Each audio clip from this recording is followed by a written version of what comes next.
Hello बच्चों, स्वागत है आपके अपने इस ऑनलाइन क्लासेस में। मैं हिमांशु मिश्रा, आपका फिजिक्स टीचर। बच्चों, आज हम लोग इस वीडियो में बात करने वाले हैं चैप्टर 1 यानी electric field and charges unit का सबसे मोस्ट इंपोर्टेंट टॉपिक है गॉस लॉ ऑफ इलेक्ट्रोस्टैटिक्स। इससे क्वेश्चंस बहुत बनते हैं बच्चे, न केवल इसके प्रूफ की और साथ ही साथ इसके एप्लीकेशन से क्वेश्चंस आपको 100% मिलेंगे और आपके बोर्ड्स के एग्जाम के लिए भी जरूरी है, साथ ही साथ आईआईटी जेईई नीट एग्जाम्स के लिए भी जरूरी है अगर आप प्रिपरेशन टारगेट कर रहे हैं तो।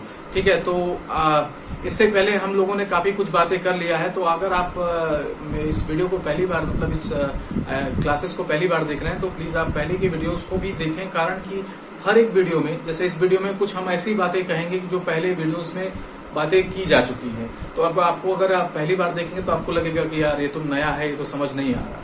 तो इसलिए मेरा आपसे रिक्वेस्ट है कि प्लीज आप पहले की वीडियोस को जरूर देखें। हर एक वीडियो इंपॉर्टेंट होती है और इससे आप प्रॉपर नोट्स बनाइए। चलिए शुरुआत करते हैं आज के टॉपिक का, जो है Gauss law of electrostatics. Gauss law of electrostatics.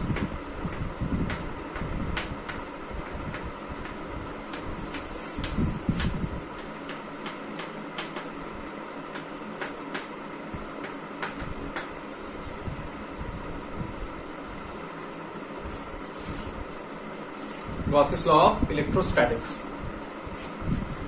तो देखिए बेटे, हम लोगों ने सिर्फ जस्ट पहले पढ़ा है इलेक्ट्रिक फ्लक्स क्या होता है। तो electric flux is number of field lines passing through the area unit area which is held perpendicular to the electric field. तो अगर किसी इलेक्ट्रिक फील्ड के परपेंडिकुलरली कोई सरफेस एरिया है तो उससे कितने number of field lines pass कर रही है, that means number of electric field lines pass कर रही है, उसे हम इलेक्ट्रिक फ्लक्स बोलेंगे। This is the electric flux. तो गॉस ने ये कहा कि अगर हमारे पास कोई क्लोज्ड शेप है तो गॉस ने बहुत अच्छा सा एक थ्योरम दे दिया, जिसे गॉस थ्योरम ऑफ इलेक्ट्रोस्टैटिक्स या गॉस लॉ ऑफ इलेक्ट्रोस्टैटिक्स के नाम से जाना जाता है, जिससे हम कैलकुलेशन किए बिना बता सकते हैं कि कितना, बहुत लेस कैलकुलेशन में बता सकते हैं कि कितना इलेक्ट्रिक फ्लक्स पास हो रहा है। तो उन्होंने ये बताया कि मान लीजिए हमारे पास क्या है, कोई क्लोज्ड सरफेस, याद रखिएगा बेटे, क्लोज सरफेस, उसके अंदर चार्ज क्यू है, टोटल चार्ज कितना क्यू है। अब तो वो चार्ज कहाँ है उससे नहीं मतलब, यहाँ है, यहाँ है, यहाँ, हाँ इसके अंदर है, इस क्लोज्ड सरफेस के अंदर है। तो इससे निकलने वाले जो फ्लक्स होगी, अगर ये पॉजिटिव चार्ज है, इससे निकलने वाले जो फ्लक्स होगी उसकी जो वैल्यू होगी वो Q by epsilon not.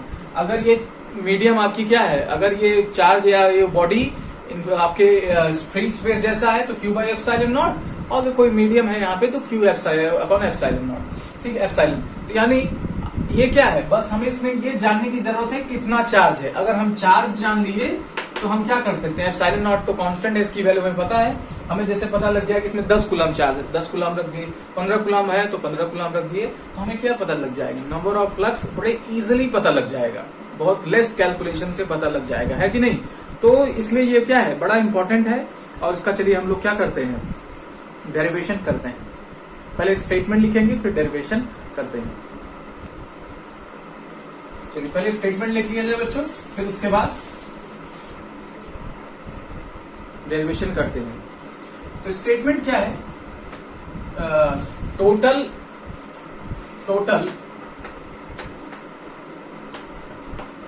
Electric flux passing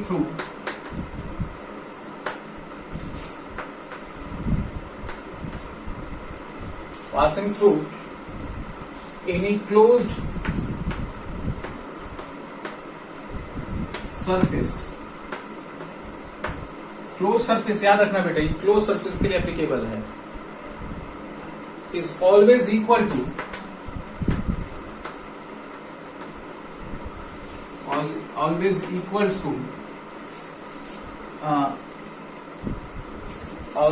to charge inside into product कह सकते हैं, या ऐसे कर लें कि 1 by epsilon not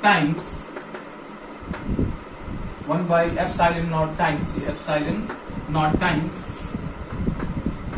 charge inside the closed surface. ठीक है, तो ये बेटे उनका क्या है, स्टेटमेंट है गॉस लॉ ऑफ इलेक्ट्रोस्टैटिक्स का। इसे अपनी कॉपी में लिखें। यानी ये जो कहना चाह रहे हैं वो क्या कहना चाह रहे हैं कि phi E is equal to E dot ds। भाई यही तो है इलेक्ट्रिक फ्लक्स ना। Close surface is equal to Q by epsilon naught. ये गॉस थ्योरम का क्या है, मैथमेटिकल स्टेटमेंट है। ये उन्होंने जो लैंग्वेज दिया है, मतलब स्टेटमेंट दिया है, वो ये है।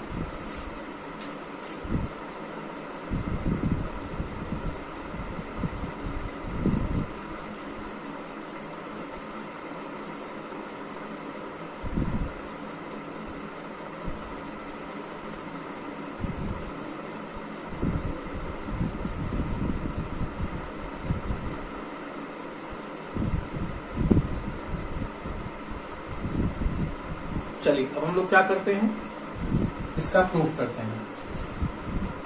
इसको मैं हटा रहा हूं।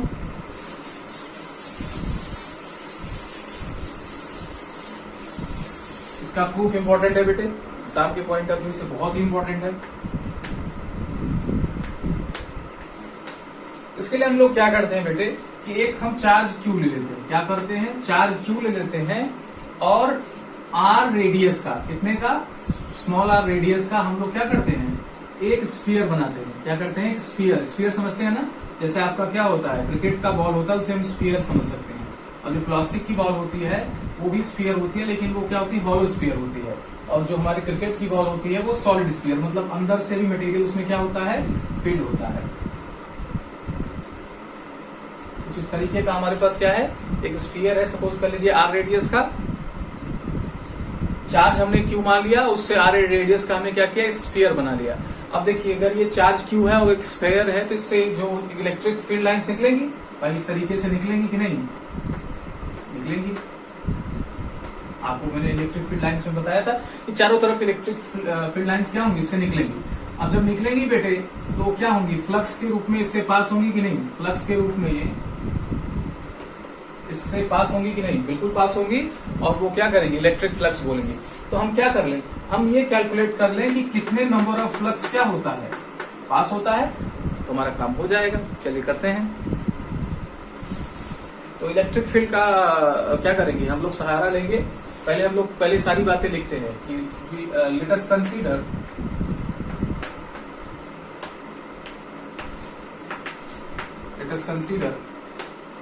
point charge Q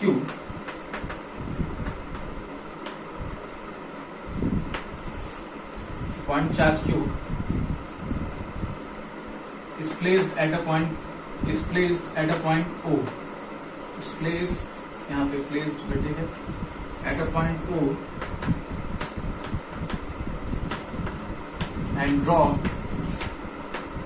a sphere of radius small r। Small r का क्या किया हम लोगों ने, रेडियस ड्रॉ किया, having charge Q at centre.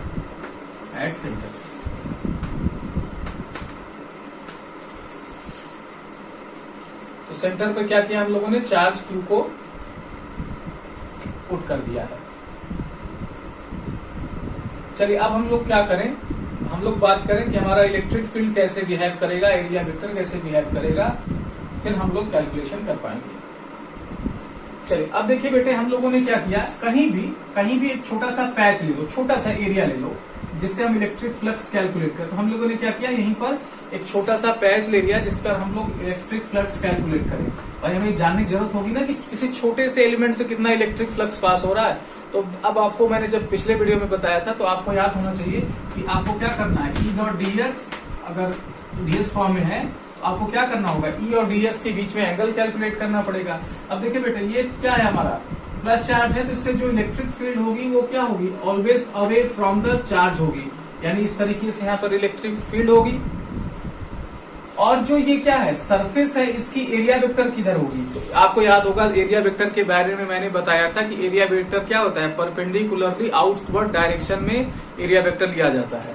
तो यहाँ पर एरिया वेक्टर भी बेटे किधर की तरफ होगा, इधर के ही तरफ होगा, यानी जो ये ds एरिया है उसका जो डायरेक्शन होगा, ये n कैप मैं डायरेक्शन दिखा रहा हूँ, तो ये क्या होंगे, दोनों सेम डायरेक्शन में होंगे, यानी इनके बीच में जो एंगल होगा वो क्या होगा, 0 होगा। ई और डीएस के एरिया वेक्टर के बीच में एंगल कितना होगा? 0 होगा। चलिए ये बात समझ में आ गई। तो फ्लक्स कितना होगा? इस छोटे से डीएस से पास होने वाला फ्लक्स कितना होगा? तो लिखना पड़ेगा द फ्लक्स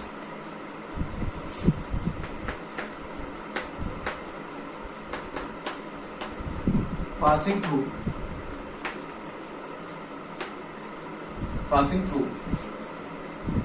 area ds। तो d phi is equal to बेटे क्या हो जाएगा? क्योंकि स्मॉल एरिया ले रहे हैं, ई मॉड ऑफ ई ds और क्या करेंगे? cos 0 लिखेंगे। तो बेटे आपके पास क्या बचेगा? डी फाई यानी छोटा सा एरिया से पास होने वाले फ्लक्स, cos 0 तो आपका 1 हो जाएगा। तो ये क्या हो जाएगा? Mod of E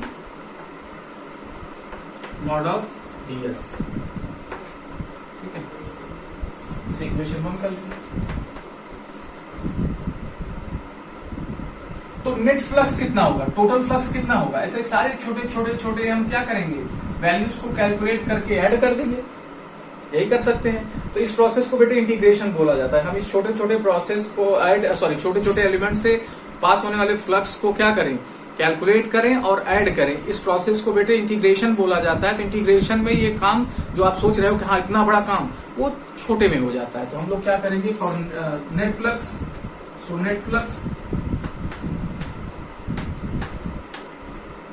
flux passing through sphere. Sphere से पास होने वाला फ्लक्स कितना हो जाएगा बेटे? अब हम लोग क्या कर दें? इंटीग्रेट कर दें। चलिए यहां पर मैं कर रहा हूं। तो ये हो जाएगा बेटे phi integrate is equal to integration of d phi, है ना? यही तो होगा। और यहां पर क्या लग जाएगा? Closed surface integration. क्या लग जाएगा? Phi is equal to closed surface integration of d phi. ले जाके वैल्यू इक्वेशन 1 से बेटे पुट कर दे। Putting the value from equation 1।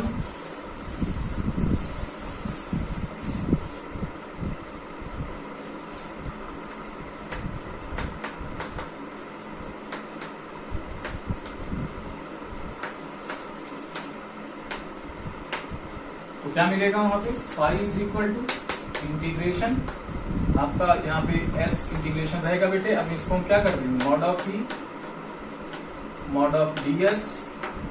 ऐसे भी चाहे तो एरिया वेक्टर लगा सकते हैं। यह चाहिए प्रॉपर लिखते चलेंगे, कोई भी चीज छोड़े नहीं। दिमाग में लिखकर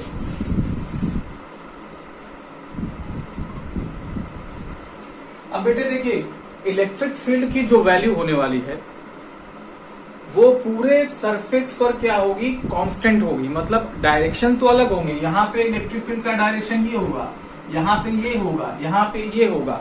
तो वेक्टर वाइज वो डिफरेंट होंगे। बट अगर हम मैग्नीट्यूड की बात करें तो इलेक्ट्रिक फील्ड का जो एक्सप्रेशन होता है किसी पॉइंट चार्ज की वजह से, वो होता है बेटे 1/4πε0 q/r²।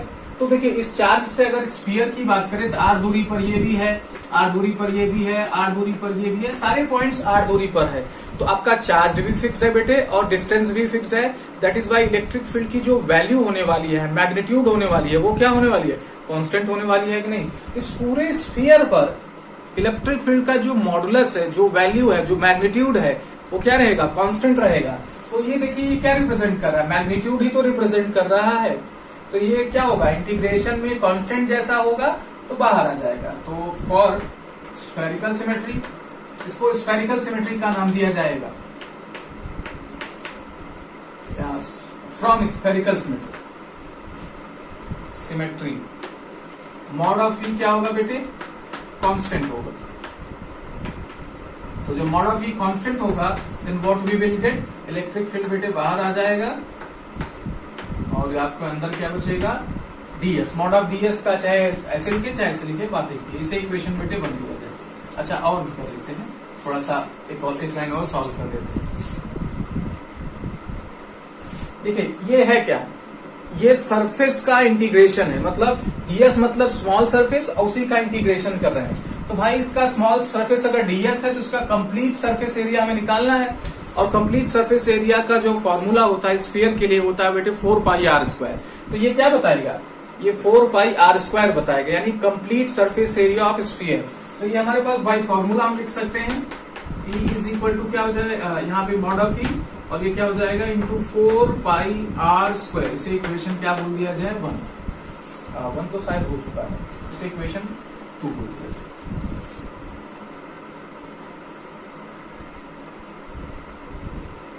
अब बस काम क्या करना है बेटे, इलेक्ट्रिक फील्ड की वैल्यू प्लेस कर देनी है। चलिए इसको अब इसकी जरूरत नहीं रही, हटा देते हैं इसको।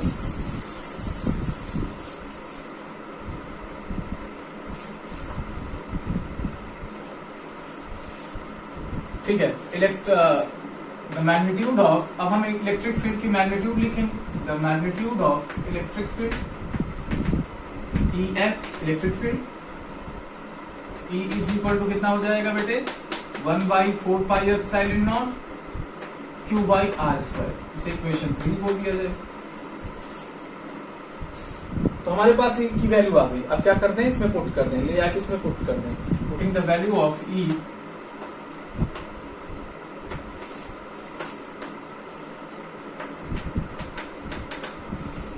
इन इक्वेशन 2, चलिए रख देते हैं। इक्वेशन 2 में बेटे वैल्यू ले आकर रख देते हैं। तो पाई इज इक्वल टू आपका क्या है, E 4 pi r square. E की वैल्यू आप देखिए क्या है 1/4 पाई एप्सिलॉन नॉट बेटे, नीचे आपका Q बाई आर स्क्वायर, और यहाँ मल्टीप्लाई में 4 पाई आर स्क्वायर ऑलरेडी। देखिए E की वैल्यू रखा और 4 पाई आर स्क्वायर।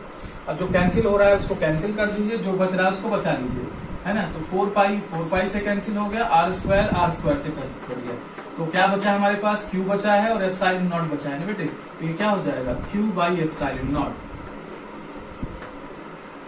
और यही क्या है, आप याद रखिए। अब जो स्टेटमेंट लिखा है उसमें देखिए आपने मैथमेटिकल स्टेटमेंट ये लिखा है ना, तो Q बाई एप्सिलॉन नॉट। तो ये बेटे हमारा क्या हो जाएगा, गॉसेस लॉ ऑफ इलेक्ट्रोस्टैटिक्स का मैथमेटिकल स्टेटमेंट।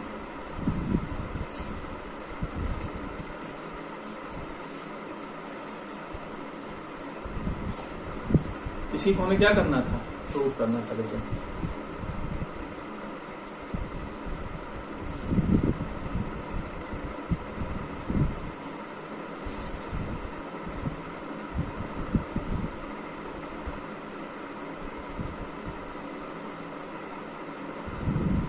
चलिए,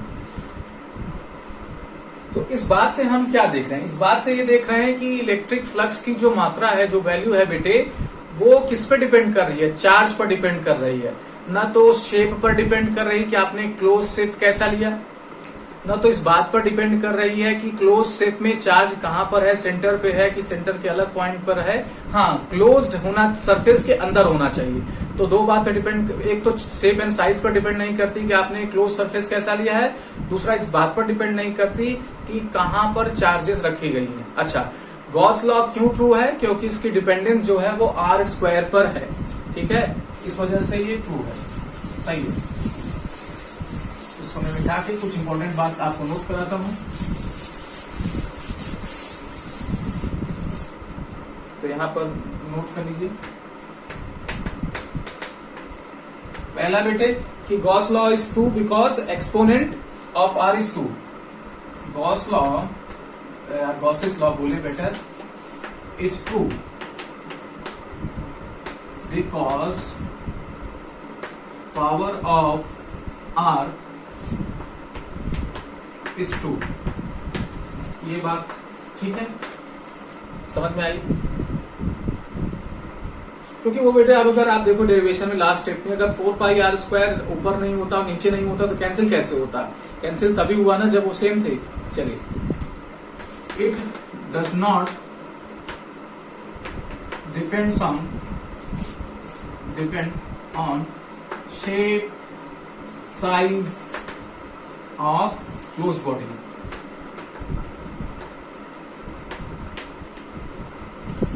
तीसरा बेटे, ये इस बात पर डिपेंड नहीं करता कि पोजीशन ऑफ द चार्ज क्या है।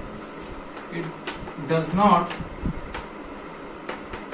Depend the position of the charge, position of the charge inside closed shape।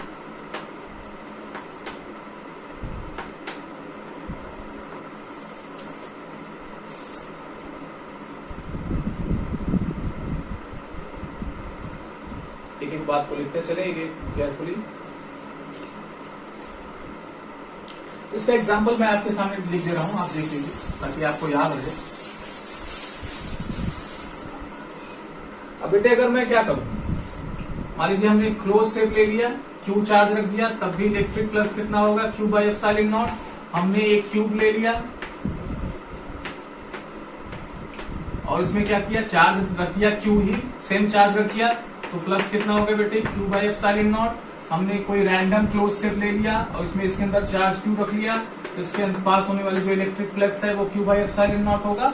यानी किसी भी तरीके से, इसी तरीके से हमने क्या किया, एक सिलिंड्रिकल बॉडी ले ली जिसके सेंटर या किसी और जगह पर हमने चार्ज क्यू ले लिया, तो इससे पास होने वाले टोटल नंबर ऑफ फ्लक्स की मात्रा कितनी होगी, 5 is equal to q by epsilon naught. तो हर केस में आपको इलेक्ट्रिक फ्लक्स की मात्रा वैल्यू क्या होगी वो आप ये जानने की कोशिश करेंगे कि उसके अंदर चार्ज कितना रखा गया है, और उसको एप्सिलॉन नॉट से क्या कर दीजिए, डिवाइड कर दीजिए। क्या कर दीजिए बेटे, डिवाइड कर दीजिए। तो ये इलेक्ट्रिक फ्लक्स की आपकी क्या हो गई, प्रूविंग हो गई।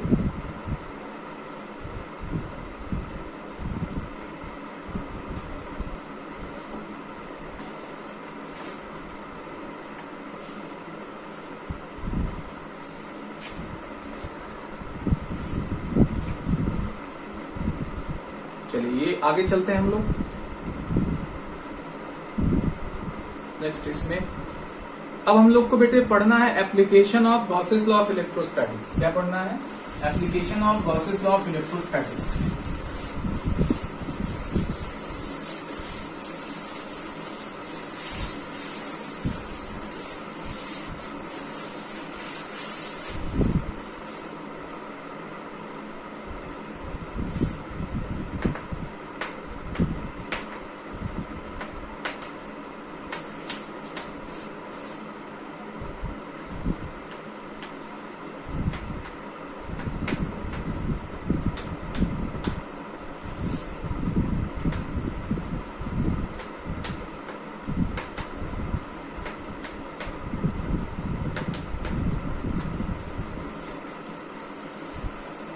मतलब गॉस लॉ का इस्तेमाल करके हम लोग क्या करेंगे, क्या कर सकते हैं, तो हम बेटे इलेक्ट्रिक फील्ड निकाल सकते हैं। गॉस लॉ ऑफ इलेक्ट्रोस्टैटिक्स का इस्तेमाल करके हम इजीली इलेक्ट्रिक फील्ड क्या कर सकते हैं, कैलकुलेट कर सकते हैं। तो चलिए उसको करेंगे।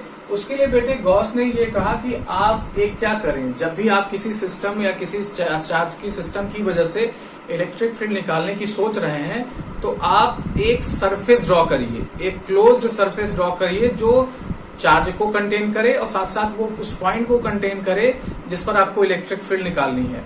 उसे उन्होंने गॉसियन सरफेस का कॉन्सेप्ट दिया, गॉसियन सरफेस बेटे। उसके बाद उन्होंने बोला कि आप कोई भी शेप, क्लोज शेप ले सकते हो, याद रखिएगा, कोई भी क्लोज्ड शेप आप ले सकते हो गॉसियन सरफेस पे। क्लोज शेप समझते हो ना, जो बंद हो, ओके। कोई भी शेप ले सकते हैं, इसका मतलब ये नहीं है कि हम कोई खतरनाक शेप ले लेंगे। हम ऐसा सरफेस लेंगे बेटे, क्योंकि हमें फिजिक्स करना है, मैथमेटिक्स नहीं, जिसका हम क्या कर पाए, एरिया बहुत इजीली कैलकुलेट कर पाए।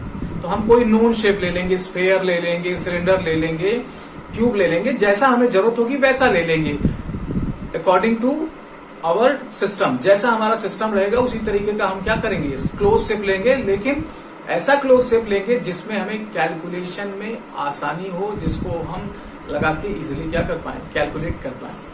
चलिए करते हैं।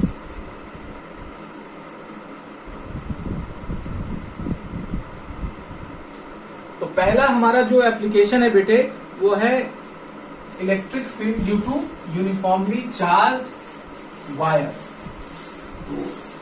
इनफाइनाइटली लेंथ का होगा हमारे पास। पहला जो होगा electric field due to uniformly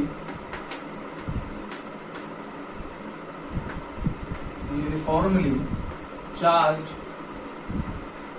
infinite wire of infinite length.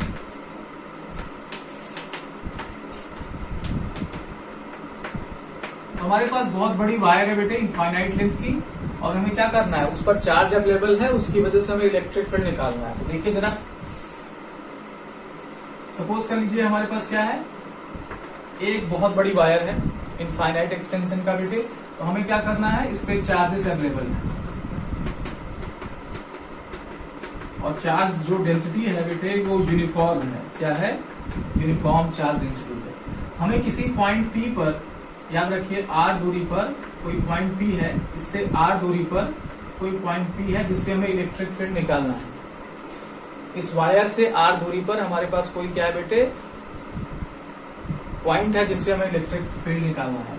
तो अब हम क्या करेंगे, गॉस लॉ ऑफ इलेक्ट्रोस्टैटिक्स का इस्तेमाल करेंगे। तो गॉस ने कहा आप क्या कर लीजिए, एक गॉसियन सरफेस सपोज कर लीजिए। तो हमने क्या किया, इसके L लेंथ पर, कितना L लेंथ पर, चूंकि ये बहुत बड़ा वायर है तो हम इसके छोटे से लेंथ L लेंथ पर क्या किए, गॉसियन सरफेस ड्रॉ करेंगे। क्या करेंगे, गॉसियन सरफेस ड्रॉ करेंगे। ठीक है, और जिसकी रेडियस कितनी होगी बेटे, R रेडियस, मतलब इस पॉइंट को कंसीडर करते हुए। तो एक्सिस क्या होगा, वायर, एक्सिस, वायर को एक्सिस मानते हुए R रेडियस का क्या कर लेंगे, एक गॉसियन सरफेस ड्रॉ कर लेंगे। क्या कर लेंगे, गॉसियन सरफेस ड्रॉ कर लेंगे इस तरीके से। तो ये जो सिलेंड्रिकल शेप बना बेटे उसे हम गॉसियन, सिलेंड्रिकल गॉसियन सरफेस बोलेंगे। ठीक है, ये कोई भी शेप का हो सकता है, हमारी जरूरत सिलेंड्रिकल थी इस वजह से हमने सिलेंड्रिकल लिया। ठीक है, थोड़ा अगर आपको तिरछा लग रहा है इसको सही कर लिया जाए।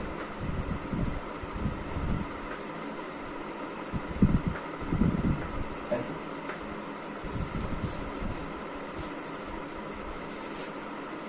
चलिए अब इसके बारे में जरा लिखा जाए कि हम लोग मान लें कि लैम्डा क्या है, चार्ज डेंसिटी, क्योंकि ये वायर है, वायर पर कंटिन्यूअस चार्ज डिस्ट्रीब्यूशन आपको दिया है। तो वायर पे जो चार्ज डिस्ट्रीब्यूशन होता है कंटिन्यूअस, उसको हम लाइन चार्ज डिस्ट्रीब्यूशन बोलते हैं बेटे। और उसमें पर यूनिट लेंथ अगर हम चार्ज जान पाए तो उसे हम लोग लाइन चार्ज डेंसिटी बोलते हैं। ठीक है, तो इसका लिखेंगे language, let we have given a wire of infinite length,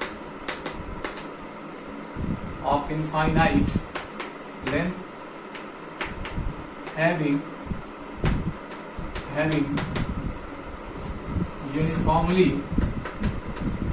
uniform charge density, we have given a charged wire, थोड़ा सा छोटा बना दे नहीं तो ये लिख लीजिए बेटे, uniform charged wire of infinite length having uniform line charge density, uniform linear charge density,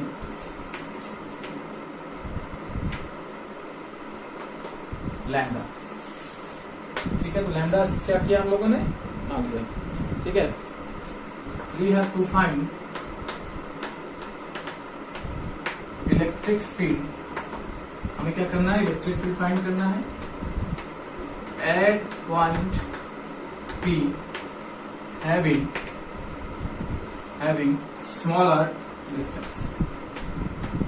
ठीक है, तो इस पॉइंट को P मान लिया जाए और R डिस्टेंस पर सपोज कर लिया जाए फ्रॉम वायर। इतनी बातें बेटे आप अपनी कॉपी में लिखिए।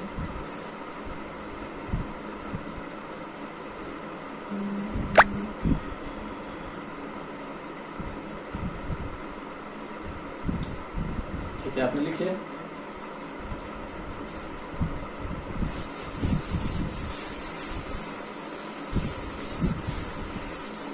मिटा देते हैं क्योंकि लंबा जरूरत पड़ने वाली है। तो सबसे पहले बेटे हम लोग ये जान ले कि इस L लेंथ पर कितना चार्ज है। ठीक है, देखेंगे total charge on L length. तो आपको मैंने बताया था कि आप क्या करें, चार्ज डेंसिटी का लेंथ के साथ मल्टीप्लाई कर देंगे तो आपको क्या पता लग जाएगा बेटे, चार्ज पता लग जाएगा। पता लग जाएगा कि नहीं, टोटल चार्ज, यानी इस वायर पर, इस सिलिंड्रिकल शेप में जो आपका वायर है जिसे एक्सिस मान के सिलेंडर ड्रॉ किया गया है, उस पर कितना चार्ज है, Q चार्ज है। ठीक है, तो अब हम लोग क्या करें, हम ये लिखते हैं कि भाई हमारे पास चार्ज आ गया तो इस गॉसियन सरफेस से इलेक्ट्रिक फ्लक्स कितना पास होगा। भाई गॉस लॉ ऑफ इलेक्ट्रोस्टैटिक्स लगा सकते हैं कि नहीं, Q by epsilon not pass होगा कि नहीं, और इसको हम लोगों ने प्रूव किया तो इसका मतलब ये सही है। तो इस जो सिलेंड्रिकल शेप में जितना वायर अंदर है इस गॉसियन सरफेस से, उससे कितना इलेक्ट्रिक फ्लक्स पास होगा, Q बाई एप्सिलॉन नॉट। ठीक है, from electric, so electric flux can be given as passing through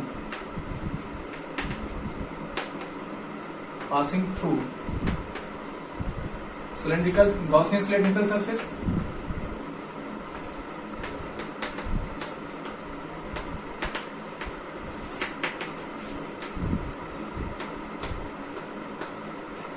is क्या हो जाएगा, phi is equal to q by epsilon naught from Gauss law of, ऐसे Gauss law of electrostatic ऐसे लिखें। ठीक है बेटे, यहां तक कोई समस्या नहीं होने वाली है। और फाई बेटे क्या होता है आपका, E dot, so phi E dot d s is equal to, phi आपका क्या होता है, ई डॉट डी एस ही होता है ना, तो हमने फाई को ई डॉट डी एस से रिप्लेस कर दिया और इसे इक्वेशन कर दिया 2।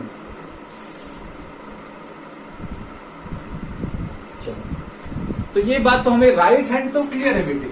अब हम लोग लेफ्ट हैंड को इवेल्युएट करें, लेफ्ट हैंड को सॉल्व करें, यानी हम हर सरफेस से या इस पूरे क्लोज्ड सरफेस से हम क्या कैलकुलेट करें, इस ई डॉट डी एस का इंटीग्रेशन कैलकुलेट करें। मतलब यहां से पास होने वाले फ्लक्स की संख्या कैलकुलेट करें, यहां से पास होने वाले इलेक्ट्रिक फ्लक्स की संख्या कैलकुलेट करें, और यहां से पास होने वाले इलेक्ट्रिक फ्लक्स की संख्या कैलकुलेट करें। यानी हर एक सरफेस से हम लोग क्या करें बेटे, इलेक्ट्रिक फ्लक्स की वैल्यू क्या करें, कैलकुलेट करें। ठीक है, तो इस इंटीग्रेशन को, जो हमारे पास अभी इंटीग्रेशन आया है बेटे, इसको हम क्या कर देंगे, अलग अलग पार्ट्स में डिवाइड कर देंगे। ठीक है, उसके लिए हम लोग क्या कर रहे हैं कि हमारे पास देखिए एक ये सरफेस है, पूरे बॉडी को तीन पार्ट में देखते हैं। एक ये आपका सरफेस है बेटे, दूसरा ये सरफेस है, यानी दो आपके क्या है, ऊपर नीचे सर्कुलर सरफेसेस हैं, और एक हमारे पास क्या है, सिलेंड्रिकल सरफेस है, जिसे हम लोग सिलेंड्रिकल सरफेस बोल सकते हैं ना। ये तो हमारा क्या है, बेस है। तो हम लोग क्या कर सकते हैं, इसको मैं यहाँ पे सी लिख दे रहा हूँ, कर्व सरफेस, 1 2 कर्व सरफेस। ठीक है, तो इस इंटीग्रेशन मतलब यहाँ की अलग कैलकुलेट कर लें, यहाँ की अलग कर लें, और कर्व की अलग। तो इस इंटीग्रेशन को 3 पार्ट में बांटा जा रहा है बेटे, जिसके लिए हम लोग क्या कर लेते हैं, देखिए इस इंटीग्रेशन को 3 पार्ट में कर लेते हैं, और यहाँ पर हम लोग छोटा सा एरिया डी, इस एरिया को ds1 से डिनोट करते हैं, यहाँ पे छोटे से एरिया को ds2 से, और यहाँ पे छोटे से एरिया को dsc से। तो अब हम इसी इंटीग्रेशन को 3 पार्ट में बांट रहे हैं। ठीक है, कैसे, देखिए E1 ले लेते हैं बेटे, कि इस सरफेस से सपोज कर लेते हैं इलेक्ट्रिक फील्ड E1 है, ds1, यहां पर सरफेस 1 डाल दिया, या S1 कर लीजिए, ये सरफेस S1 कर लीजिए। फिर इसी तरीके से बेटे सरफेस S2 E ds2 नीचे के लिए, और तीसरा जो है वो क्या करेंगे, E रहने देते हैं, या EC रहने देते हैं, बाद में इसको E कहेंगे, dsc, और किसके इक्वल होगा, q बाई एप्सिलॉन नॉट के, तो ये q बाई एप्सिलॉन नॉट के इक्वल हो जाएगा।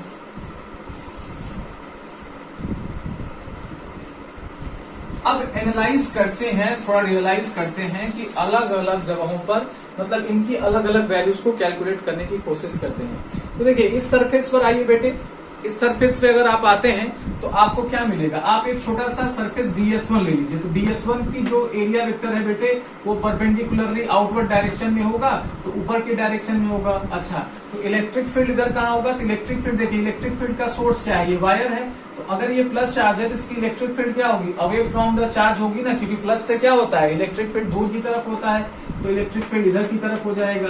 तो बेटे E1 और ds1 के बीच में जो एंगल है वो कितना हो जाएगा, 90 हो जाएगा। आज ये ds2 पे, तो ds2 पे देखिए, अगर यहाँ पे ले लेता हूँ तो ds2 की एरिया वेक्टर बेटे आउटवर्ड बाहर की तरफ परपेंडिकुलरली होगी ds2, और यहाँ पे भी इलेक्ट्रिक फील्ड किधर की तरफ होगी, इधर की तरफ होगी ना, अवे फ्रॉम द चार्ज। तो यहाँ पे भी एंगल कितना हो जाएगा, 90 हो जाएगा। अच्छा, यहाँ पर आते हैं तो यहाँ पर जो इलेक्ट्रिक फील्ड होगा वो अवे फ्रॉम द चार्ज इधर की तरफ होगा, और जो एरिया वेक्टर होगा dsc बेटे, वो भी क्या होगा, आउटवर्ड डायरेक्शन में होगा परपेंडिकुलर। तो इनके बीच में एंगल कितना हो जाएगा, 0 हो जाएगा। तो हमने एंगल एनालाइज कर लिया। तो अब हम लोग क्या करें, एंगल पुट कर दें, mod of E mod of ds1 cos 90। तो यहाँ पे बेटे हमने इससे dot product AB cos theta से क्या किया, रिप्लेस कर दिया, S2 mod of E2 ds2 cos 90, और तीसरा आ जाते हैं S3, यहाँ पे EC, और जो आपका क्या होगा dsc cos g is equal to q by epsilon.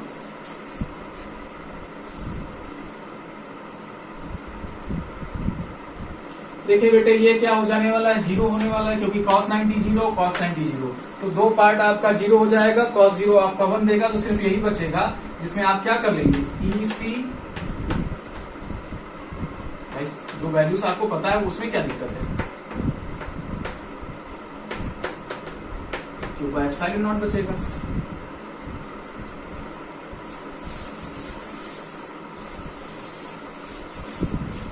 बचेगा कि नहीं, बिल्कुल बचेगा। चलिए अब हम सपोज कर लेते हैं, let EC is equal to E, और ये क्या होगा, कांस्टेंट होगा, क्योंकि बेटे आप देखिए R डिस्टेंस पर सारे पॉइंट्स R डिस्टेंस पर होंगे, इस कर्व सरफेस पर बेटे सारे पॉइंट्स जो होंगे एक्सिस से वो R डिस्टेंस पर होंगे। तो आपको पता है इलेक्ट्रिक फील्ड का जो एक्सप्रेशन है, अगर R कांस्टेंट ले लिया जाए, चार कांस्टेंट ले लीजिए, तो इसकी वजह से E क्या होगा, कांस्टेंट होगा। क्यों, ड्यू टू सिलेंड्रिकल सिमेट्री, इसे हम सिलेंड्रिकल सिमेट्री बोल सकते हैं, क्योंकि सिलेंडर के कर्व सरफेस पे हर एक पॉइंट पर इलेक्ट्रिक फील्ड क्या होगा, सेम होगा। इसको लिख लेना जरूर, नहीं तो ये गड़बड़ हो जाएगी। तो अब हम लोग क्या कर रहे हैं, इसको हम लोग मॉड ऑफ E को बाहर ले ले रहे हैं, क्योंकि EC को हमने E बोल दिया, EC की जगह E लेंगे और ये बाहर कर लेंगे, DS3 S3 is equal to, यहाँ पे ऐसा रख लीजिए, क्यू बाई एप्सिलॉन।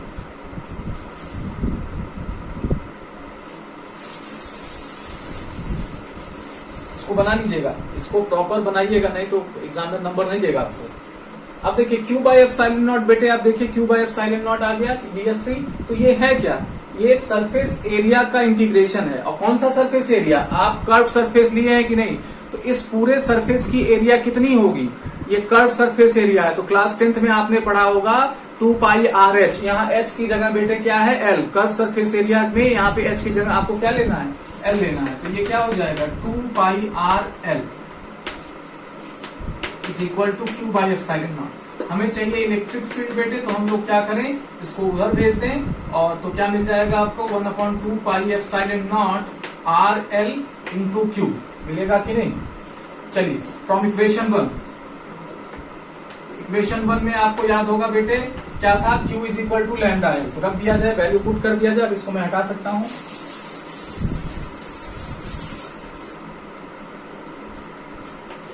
Q की जगह लैम्डा L रख देंगे बेटे, तो क्या हो जाएगा, lambda L 2 pi RL, epsilon not भी होगा, एप्सिलॉन नॉट में यहाँ लिख रहा हूं, तो L से कैंसिल हो जाएगा, तो इलेक्ट्रिक फील्ड कितना आ जाएगा बेटे, lambda 2 pi epsilon not R। ये बेटे क्या होगा, इनफाइनाइट वायर की वजह से इलेक्ट्रिक फील्ड आ जाएगी बेटे, किसी पॉइंट P पर जिसका डिस्टेंस R होगा एक्सिस से। अच्छा, इसका क्या होगा, वेक्टर फॉर्म क्या होगा बेटे, वेक्टर फॉर्म भी जरूर जाने।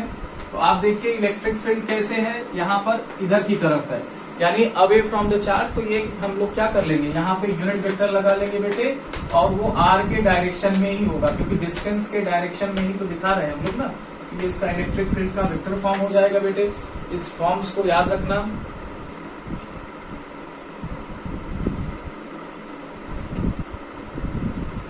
नोट देखिए बेटे,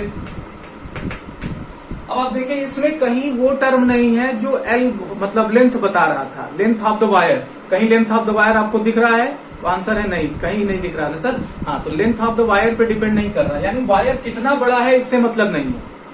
किससे मतलब है, चार्ज डेंसिटी से मतलब है। दूसरा इस बात से पे डिपेंड कर रहा है कि वो पॉइंट कितना दूर है, वो पॉइंट कितना दूर है, ठीक है। तो लैम्डा का यहाँ पे नोट करके E का जो वेरिएशन है बेटे वो सिर्फ R पर है, यानी वायर से कितना पॉइंट नजदीक है या दूर है। तो आप देखिए R उल्टा है, मतलब R बढ़ने पर E घटेगा, दूर जाने पर इलेक्ट्रिक फील्ड कम होगी, और नजदीक आने पर इलेक्ट्रिक फील्ड क्या होगी बेटे, स्ट्रॉन्गर होगी। इसका जो वेरिएशन, जो ग्राफ होगा वो कुछ इस तरीके से, ग्राफ भी एग्जाम में पूछे जाते हैं। ये E वर्सेस R ग्राफ जो होगा ये कुछ इस तरीके से होगा बेटे। इस ग्राफ को बोलते हैं रेक्टेंगुलर हाइपरबोला, रेक्टेंगुलर हाइपरबोला, और ये E वर्सेस 1/r को शो कर रहा है।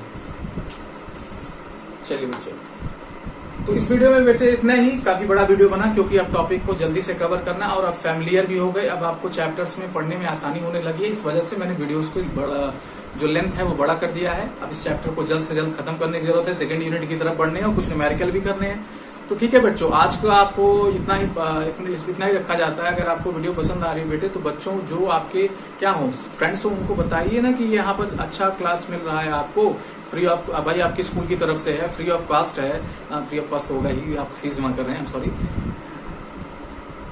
जो फीस आप इस कोचिंग्स में जमा कर रहे हैं उसकी बात मैं कर रहा हूं कि आपको प्रॉपर आईआईटी जेई लेवल तक का यहाँ पर क्या मिल रहा है, मटेरियल मिल रहा है। तो लिखिए, पढ़िए, और कोई दिक्कत आता तो हम अवेलेबल हैं। तो कहीं जाने की जरूरत क्या है, आपके अपने से ही क्या हो रहा है, सम कंप्लीट इन्फॉर्मेशन और नॉलेज मिल रहा है। ओके बच्चों, घर पे रहिए, सुरक्षित रहिए और पढ़ते रहिए। Thank you very much.